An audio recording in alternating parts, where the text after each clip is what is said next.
네, 이를테면 대가를 받은 의혹을 받는 사람이 구속이 된 상황인데 특혜를 준 사람에 대한 조사도 필요하겠죠. 화천대유 대주주이자 전직 기자 김만배 씨에 대한 조사가 관건이 될 텐데 소환이 임박한 것으로 보입니다. 김 씨는 논란이 됐던 화천대유의 호화 자문단을 변호인으로까지 선임해 수사에 대비하고 있는 것으로 확인됐습니다. 우철희 기자입니다.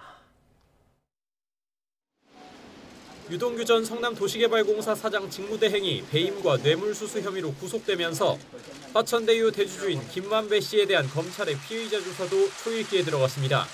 유 전 대행은 대장동 개발 과정에서 화천대유에 막대한 이익이 돌아가도록 특혜를 준 대가로 김 씨로부터 우선 5억 원을 수수한 혐의를 받습니다.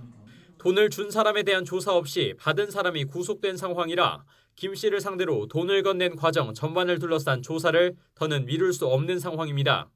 이 때문에 서울중앙지검 전담수사팀은 화천대유의 회계 자금 흐름을 파악하기 위해 감사로 이름을 올린 김모 씨 등을 우선 소환 조사한 것으로 전해졌습니다.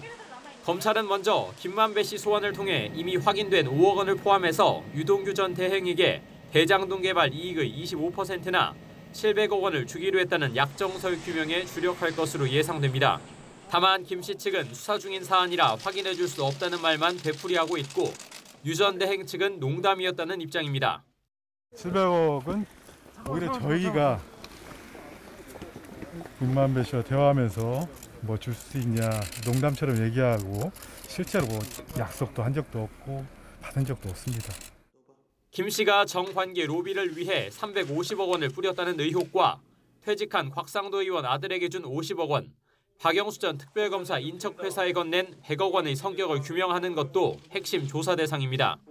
소환 조사가 임박해지자 김 씨는 검찰 특수통 출신의 거물급 초호화 변호인단을 구성해서 검찰 수사에 대비하고 있습니다. 화천대유 호화 자문단에 이름을 올렸던 김기동, 이동열 전 검사장이 변호인으로 선임됐고 강찬우 전 검사장이 대표 변호사로 있는 법무법인은 화천대유의 법률 대리를 맡고 있습니다. 이런 가운데 검찰은 유 전 대행과 김 씨 사이의 대화 내용이 담긴 녹취록을 제출한 정영학 회계사를 지난 3일에 이어 다시 불러 조사한 것으로 확인됐습니다.